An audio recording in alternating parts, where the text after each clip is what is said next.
Ya, bismillah. Assalamualaikum warahmatullahi wabarakatuh. Waalaikumsalam warahmatullahi wabarakatuh. Oke, teman-teman semua dimanapun Anda berada, dari Sabang sampai Merauke, dari Malaysia hingga Andalusia.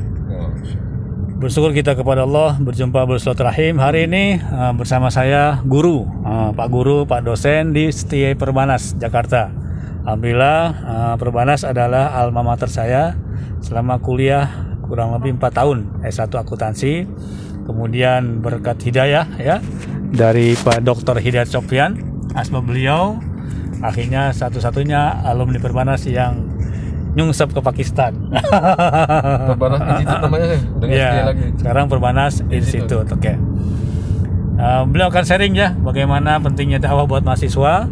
Kemudian dukungan beliau bahwa saya sedang bergerak untuk menghidupkan 1000 rumah tapis.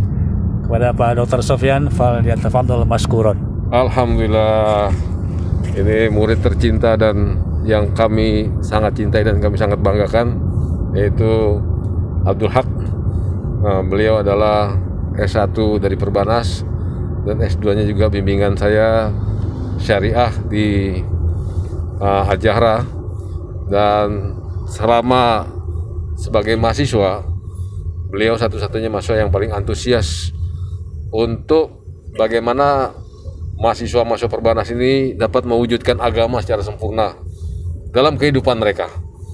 Sejak beliau kuliah ini sudah banyak sekali membawa teman-teman untuk ikut berdakwah, dan bukan hanya berdakwah tapi supaya semua mahasiswa hafiz Al-Quran. Paling tidak ini mahasiswa yang memang belajar ilmu ekonomi, akuntansi, keuangan sebagainya, paling tidak hafal ayat-ayat, hadis-hadis tentang syariah, tentang perdagangan, tentang muamalah, tentang keuangan yang bersifat syariah. Jangan sampai satu lubang jarum pun dalam kehidupan kita ini terkeluar dari syariah, ya. Perkataan kita, ya, kemudian pemikiran kita, apalagi risau kita, ya. Kalau orang sekarang nih banyak risau bagaimana nanti, ya, mau makan apa, kalau sudah lulus mau kerja di mana, mau berkeluarga bagaimana, tetapi melupakan agama, sehingga lupa kalau makan minum itu bukan di dunia saja, di akhirat juga, ya. Bagaimana orang selalu berpikir bagaimana hidup enak, tapi tidak pernah memikirkan bagaimana nanti setelah kehidupan ini, ya.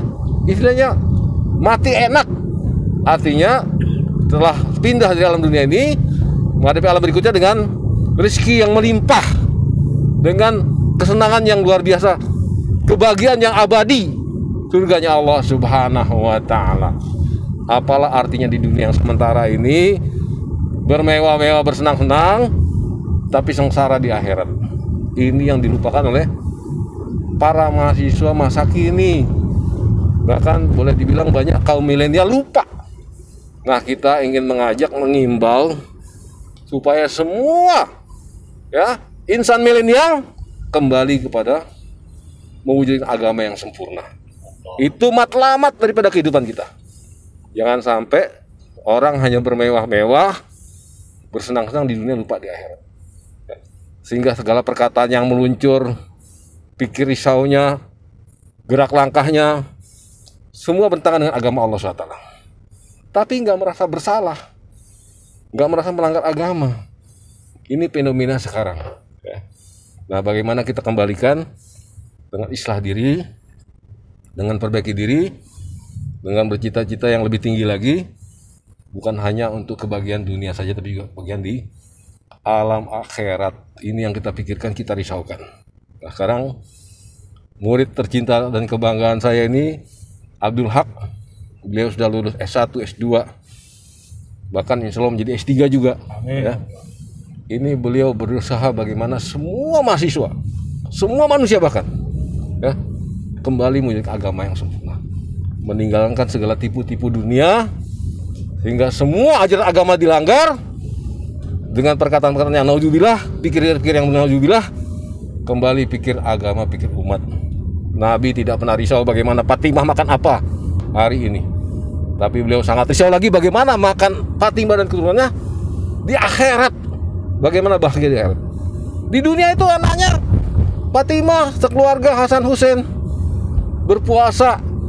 Ya, ini diabadikan surat Al-Insan ayat 8. Berpuasa bernazar ketika Hasan Hussein sakit dan suaminya Ali ini mendapat upahan dari Yahudi. Konon katanya memintal benang. Upah ini sepertiganya dipakai untuk buka puasa pada hari pertama nazar puasanya itu. Tapi begitu akan buka puasa, semua yang disiapkan untuk buka puasa, datang orang miskin mengetuk pintu.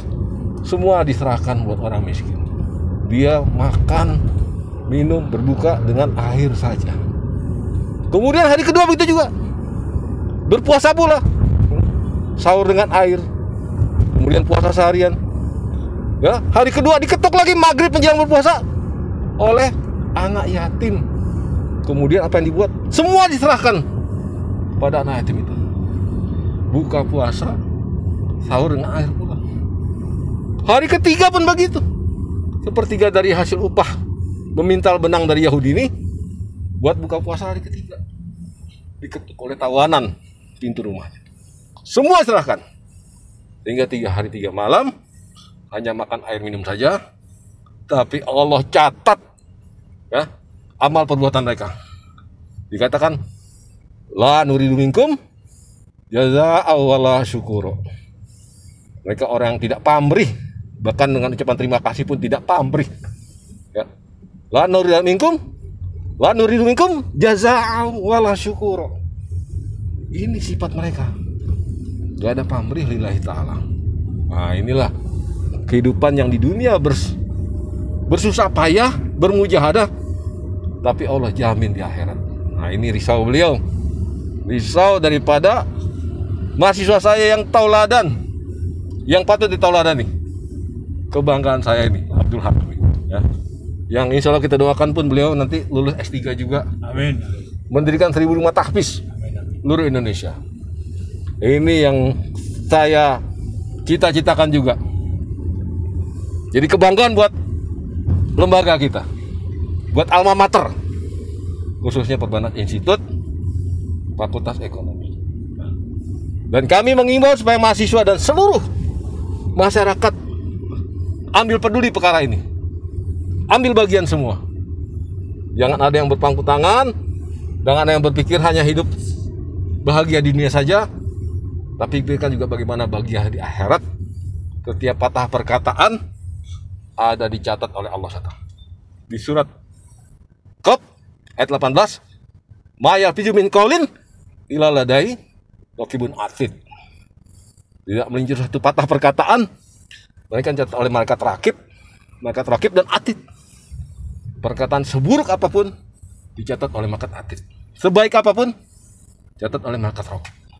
Ini kita harus pertimbangkan masak-masak, tiap langkah, tiap perkataan, tiap perbuatan, bahkan setiap detik pikiran dan risau kita. Jangan sampai melamun-lamun pikir hanya dunia saja, ya, lupa akan perkara di akhirat. Semua akan dihisap, karena bukan iman pada Allah saja, tapi iman juga pada yaumil akhir.